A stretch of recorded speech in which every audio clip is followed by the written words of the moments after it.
Once you've identified an organization that might fund your project, you need to find out that funder's requirements. Maybe they support the arts by only giving grants to red-headed, left-handed people of Swedish descent who live in the northern half of Minnesota. Private foundations will often have very specific targets for their funding. Usually, the best way to find out if the organization would fund your project is to read the application. The language that they use in their descriptions or on their website will give you a good indication of the kinds of projects they're hoping to support.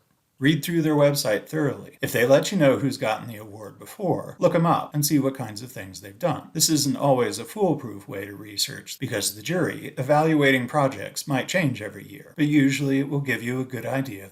Many foundations are run by nice people who hate saying no, so often they'll make it really clear what it is that they're actually looking for. What kind of language do they use when they are describing their efforts? And can you reflect that language back to them in your description of your project? There's a video in the resources page for this module that walks you through the 990 website at Canda.org. The main reason to look them up is to see a combination of not only who they've awarded to in the past, but more importantly, how much they have given. If you're preparing a $10,000 grant application to an organization that never gives more than $500, you're probably wasting both your time and theirs. Most foundations have a pretty clear idea of the scope of the projects that they want to support. Sending them an application that is far outside of their interests isn't going to help you. You've found an organization and you've double-checked to make sure that you're a good fit and they support projects of the scope you're putting together. Now you have to write your proposal.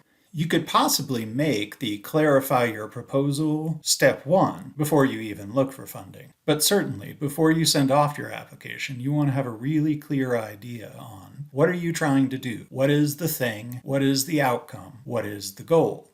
You also want to know where you are in your timeline and have mapped out the next steps that need to happen. Different organizations have different personalities in terms of the kinds of things that they want to fund. Some organizations prefer to give support early in the process. Other organizations like to be the icing on the cake, the final piece that pushes you over and helps you to complete your goal. Which means that if they tell you to resubmit in a future year, they might not just be telling you that it's not you, it's them. They might be telling you to resubmit in a future year.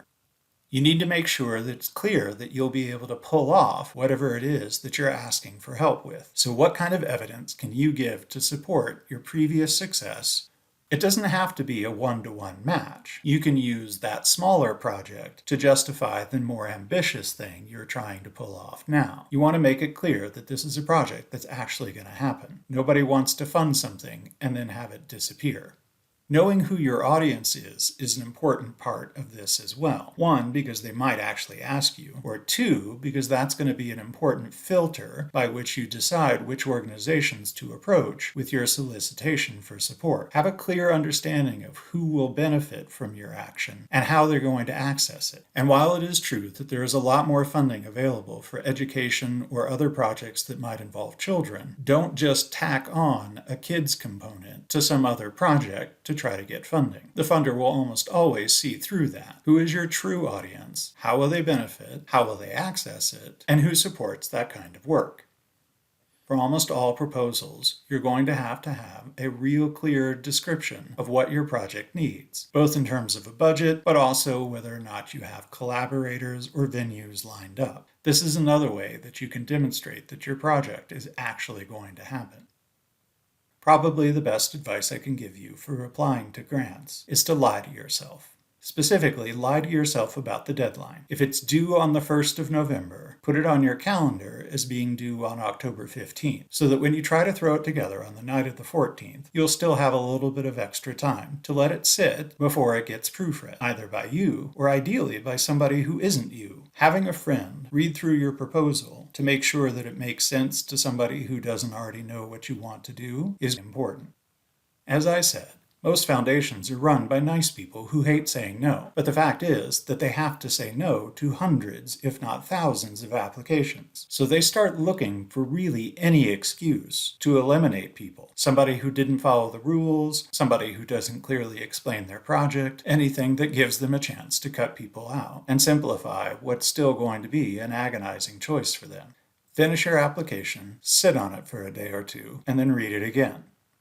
And make sure that you are writing from a position of awesome. I was talking to an artist who won a Guggenheim Fellowship. So naturally I asked, hey, how'd you get a Guggenheim Fellowship? And she explained that she had actually applied for it 3 years running and had been rejected each time. After the third time, she attended a grant writing workshop and had somebody look at her application. The reviewer pointed out that her project was sound and her budget made sense, but she sounded so timid and desperate in the application that it was no wonder that she was being turned down. He told her to write from a position of awesome.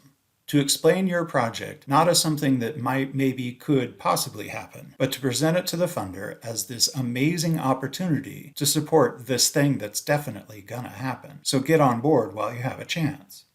She rewrote what was basically the same proposal and got the award. So make sure that you are writing from a position of awesome. Convince the funder that you are definitely getting this thing done and that this is their chance to be a part of something special.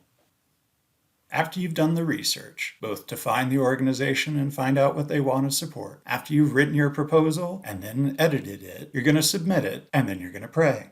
Because there's not much else you can do. Remember way back to the beginning of this semester, the difference between a goal and a wish. You can wish to get the grant, but your goal is to send in the application. Applying for one grant is a huge pain in the ass. Applying for 5 or 6 grants is not 5 or 6 times worse. It actually gets easier. One, because you can trick yourself into feeling like you know what you're doing.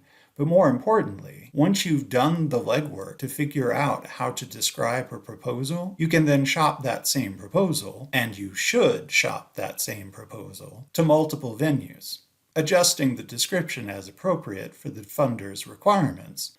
But the hard work is coming up with the idea and the budget, not the tweaking of the proposal letter. The way to get a grant is to apply to a lot of grants. Try to make sure that you aren't dependent on any singular funding source. Write a proposal that you will be able to send out to multiple venues. And then, just like with exhibitions, apply to so many that it's hard for you to keep track without a list.